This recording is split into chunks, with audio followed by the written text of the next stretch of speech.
जय श्री राम। दोस्तों शिवा स्टोरी में आप सभी का स्वागत है। ज्ञानवर्धक कहानियां में आज जो हम कहानी लेकर आए हैं वो है सीता माता ने एक पुत्र को जन्म दिया था, फिर दो पुत्र कैसे हो गए। दोस्तों चैनल को सब्सक्राइब नहीं किए हैं, चैनल को जरूर सब्सक्राइब कर ले। मैं इसी तरह का ज्ञानवर्धक कहानियां लेकर रोज आता हूं। तो चलिए कहानी की ओर बढ़ते हैं। मर्यादा पुरुषोत्तम भगवान राम और देवी सीता की कथा पर आधारित रामायण की कई संस्करण उपलब्ध हैं, लेकिन उस काल की सही जानकारी महर्षि वाल्मीकि द्वारा रचित रामायण में ही मिलती है। रामायण के सारे संस्करणों में राम कथा को तोड़ मरोड़ कर पेश किया गया है। वैसे तो सभी ग्रंथों में भगवान राम और सीता माता के मिलन से लेकर वनवास जाने की कहानी, सीता माता को रावण के द्वारा हरण और राम के द्वारा रावण के अंत तक की बात लिखी हुई है, लेकिन इसके बीच में कई ऐसे कहानियां जोड़ दी जाती है जिनका प्रमाण कहीं नहीं मिलती है। दोस्तों आज हम सीता माता और भगवान राम के दो पुत्र लव और कुश के विषय में चर्चा कर रहे हैं। 14 वर्ष के वनवास काटने के बाद सीताराम और लक्ष्मण वापस अयोध्या आए तो उस वक्त पूरी अयोध्या में खुशी से लोग झूम उठे। उस खुशी में चार चांद लग गया जब राम और सीता को ये पता चला कि वो माता पिता बनने वाले हैं।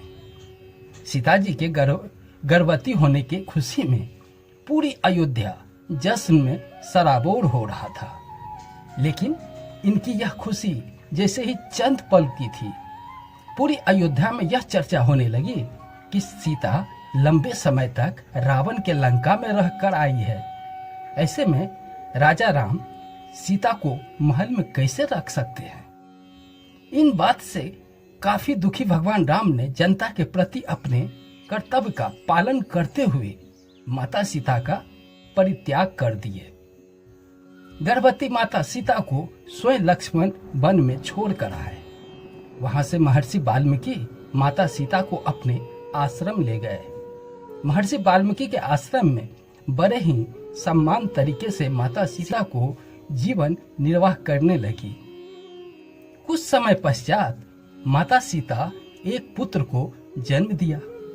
माता सीता द्वारा संतान को जन्म देने की बात को लेकर कई कहानियां प्रचलित है। लोक कथाओं की माने तो सीता जी ने एक नहीं बल्कि दो बालकों को जन्म दिया था, लेकिन महर्षि वाल्मीकि द्वारा रचित रामायण में इनका उल्लेख मिलता है। जिस पुत्र को सीता जी ने जन्म दिया उसका नाम लव रखा गया। माता सीता का ज्यादातर समय पुत्र के लालन पालन में ही लगा रहता था। एक बार की बात है, कहते हैं माता सीता कुछ आवश्यक कारण से लकड़ी लाने जंगल जा रही थी, तो उन्हें महर्षि वाल्मीकि से लव का ध्यान रखने के लिए कहा। उस वक्त महर्षि वाल्मीकि किसी काम में व्यस्त थे, सो उन्होंने सर हिलाकर लव को वहां रखने की बात कही। सीता जी जब जाने लगी तो उन्होंने देखा कि महर्षि अपने कार्य में व्यस्त है, सो उन्हें लव को साथ लेकर जाना ही उचित समझी। जब सीता जी लव को अपने साथ ले जा रही थी तो महर्षि ने नहीं देखा। कुछ समय बाद महर्षि वाल्मीकि का ध्यान गया तो लव को वहां नहीं देखकर वह परेशान हो गए और काफी डर भी गए। उन्हें भय सताने लगा कि लव को कहीं किसी जानवर तो नहीं उठा के ले गया। अब सीता अगर वन से वापस लौटेगी तो उन्हें क्या जवाब दूंगा, वह रोने लगेगी। इसी डर से महर्षि वाल्मीकि के पास ही पड़े एक कुसा को उठा लिया और कुछ मंत्र पढ़कर एक बालक को अवतरित कर दिए, जो देखने में बिल्कुल लव जैसा ही था। और महर्षि सोचा कि जब सीता वन से वापस लौटेगी तो मैं उन्हें ये लव सौंप दूंगा। कुछ देर बाद जब माता सीता वन से वापस लौटी तो महर्षि ने देखा कि माता सीता के साथ लव भी थे। यह देखकर महर्षि चकित रह गया, लेकिन माता सीता दूसरे लव को देखकर बेहद खुश हो गई। चूंकि इस बालक का जन्म कुशा के द्वारा हुआ था, सो उस बालक का नाम कुश रखा गया। और ये दोनों बालक लव और कुश भगवान राम और सीता के पुत्र के रूप में जाने गए।